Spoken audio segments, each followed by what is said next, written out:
En el episodio de hoy, te vamos a develar cómo un grupo se apropió de una religión y cambió para siempre la reputación y el destino de los verdaderos dueños del judaísmo. Cómo te han mentido y manipulado en una narrativa que no tiene nada que ver con los verdaderos judíos, los judíos originarios. Cómo el poder y el dinero cambian la historia. En las vastas y ventosas estepas de Eurasia, un poderoso imperio se alzó una vez, su nombre susurrado en las crónicas de sus vecinos. Este fue el Caganato Házaro, una fuerza formidable que por siglos se mantuvo como un baluarte entre los crecientes califatos islámicos al sur y los emergentes reinos cristianos de Europa del Este. Su historia no es solo de poder militar o conquista territorial. Es un relato envuelto en misterio, un rompecabezas histórico que sigue intrigando a los estudiosos y provocando debate. Los házaros eran un pueblo túrquico, guerreros nómadas que forjaron un vasto dominio que se extendía desde el río Volga hasta el mar Caspio, controlando rutas comerciales vitales y ganándose el respeto tanto de Constantinopla como de Bagdad. Los házaros emergen por primera vez de las brumas arremolinadas de la historia como una formidable confederación de tribus de habla turca galopando por las vastas y abiertas praderas al norte de las montañas del Cáucaso. Pero generalmente se les considera parte de la gran ola de migraciones túrquicas que remodelaron Eurasia tras el declive del Imperio Huno. Mientras el Caganato Házaro consolidaba su poder en el norte, una fuerza nueva y explosiva surgía de la península arábiga. Los ejércitos del Islam, unidos bajo el califato Rashidún y más tarde bajo el califato Omeya, se expandieron con una velocidad asombrosa, conquistando el imperio persa y presionando las fronteras de Bizancio. A mediados del siglo VII, su objetivo era el Cáucaso, una puerta estratégica hacia las riquezas de Europa del Este. Fue aquí donde encontraron su horma. Los házaros, que custodiaban los pasos del norte de las montañas del Cáucaso, se convirtieron en el objeto inamovible contra la fuerza irresistible del califato. Después de asegurar sus fronteras contra el califato al sur y establecer su dominio sobre las tribus al norte, el imperio házaro entró en su edad de oro en los siglos VIII y IX. El cese de las guerras importantes marcó el comienzo de un período de notable estabilidad y prosperidad conocido como la Pax Házara, o Paz Házara. Se encontraba a ambos lados de algunas de las rutas comerciales más importantes del mundo medieval, y los házaros eran sus maestros de peaje. A principios del siglo VIII, el Caganato Házaro había llegado a un punto crítico en su historia. El mundo a su alrededor estaba dominado por dos superpotencias en competencia, el imperio bizantino cristiano y el califato islámico, cada uno definido por su poderosa fe monoteísta. Los házaros, con su tradicional tengrismo turco, eran vistos como paganos por sus sofisticados vecinos, una percepción que los ponía en desventaja diplomática. La elección de qué religión adoptar estaba llena de peligros. Abrazar el cristianismo ortodoxo habría significado aceptar la autoridad espiritual del emperador bizantino. De manera similar, convertirse al Islam habría requerido reconocer la supremacía del califa en Bagdad. Para la élite házara ferozmente independiente, ambas opciones eran infracciones inaceptables a su soberanía. Este predicamento forzó a la dirigencia házara a buscar una tercera vía, un camino que les permitiera obtener el prestigio de una fe monoteísta sin sacrificar su autonomía política. Que el judaísmo surgió como un candidato sorprendentemente viable. El relato más famoso de la conversión házara es un cuento dramático de debate intelectual y espiritual. Según la leyenda, se conserva en la correspondencia házara y en el Kusari de Judá Leví. El rey interroga primero al cristiano y al musulmán.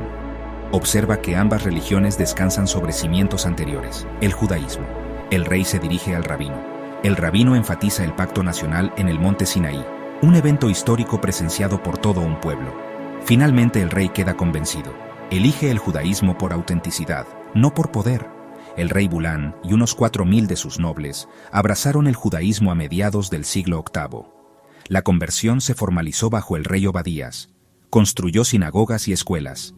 Introdujo el estudio de la Mishnah. Introdujo el estudio del Talmud. El Estado házaro empezó a usar escritura hebrea en monedas, uso de hebreo en correspondencia oficial. El Tribunal Superior tenía jueces de cada fe, judía, musulmana, cristiana, pagana. Un reino gobernado por una élite judía que presidía un imperio multirreligioso y multiétnico. La desaparición del imperio házaro, en el siglo XI, no puso fin a su historia. fue simplemente el comienzo de un nuevo y muy polémico capítulo. Después de que su reino fuera destrozado por el creciente poder de la Rus de Kiev y otras tribus nómadas, el pueblo házaro desapareció del registro histórico. Para el siglo X, el panorama geopolítico de las estepas euroasiáticas estaba cambiando drásticamente y nuevas amenazas estaban surgiendo para desafiar la supremacía házara.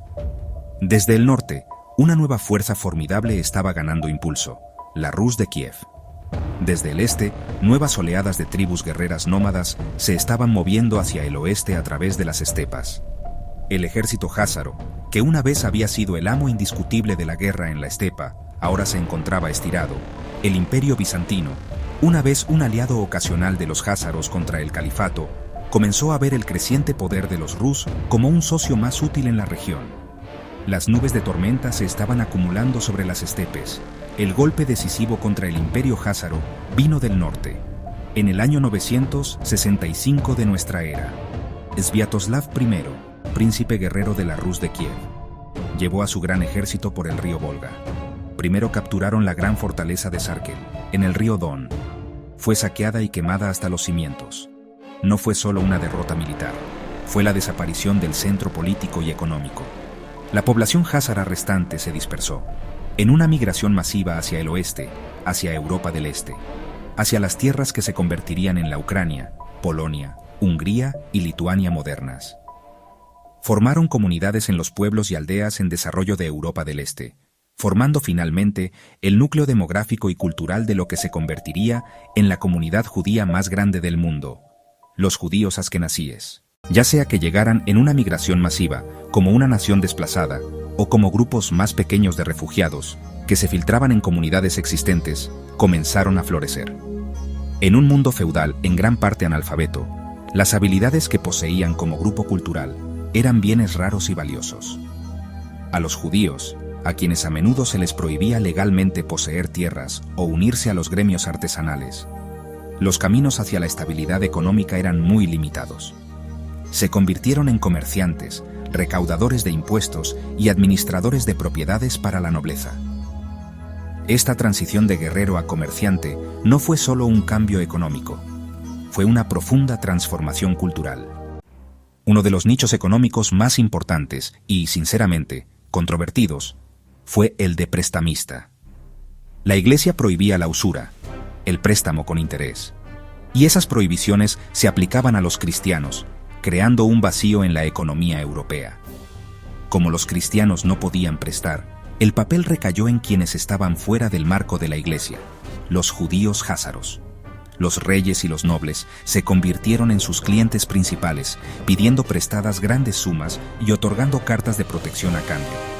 Por otro lado, el papel del prestamista fomentó resentimiento y hostilidad social. Eso alimentó estereotipos antisemitas, pintarlos como codiciosos y explotadores.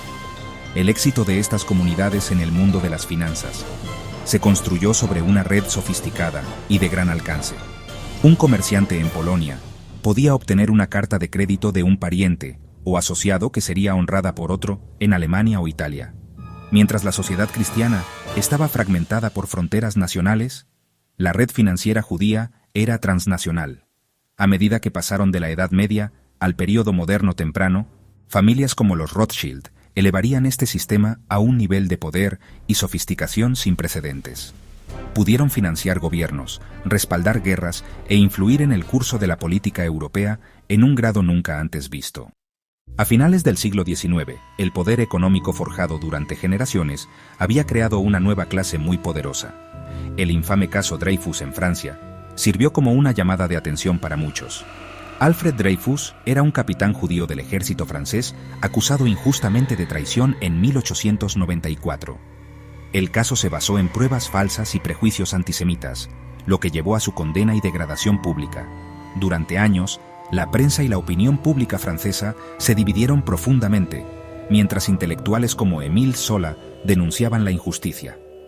Finalmente, Dreyfus fue exonerado, pero el escándalo reveló la fuerza del antisemitismo en Europa y la vulnerabilidad de los judíos, incluso en sociedades modernas.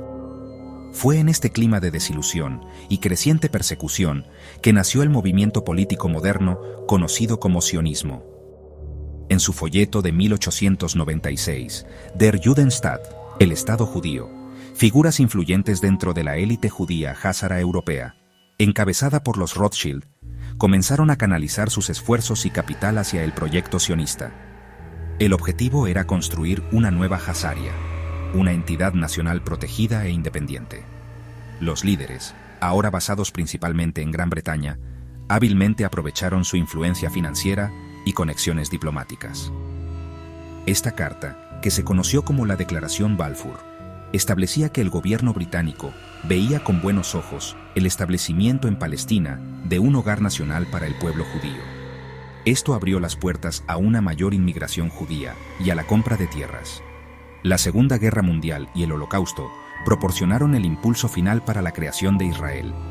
En 1947, la ONU votó a favor de la partición de Palestina y el 14 de mayo de 1948 se declaró el Estado de Israel, marcando el triunfo definitivo del proyecto sionista.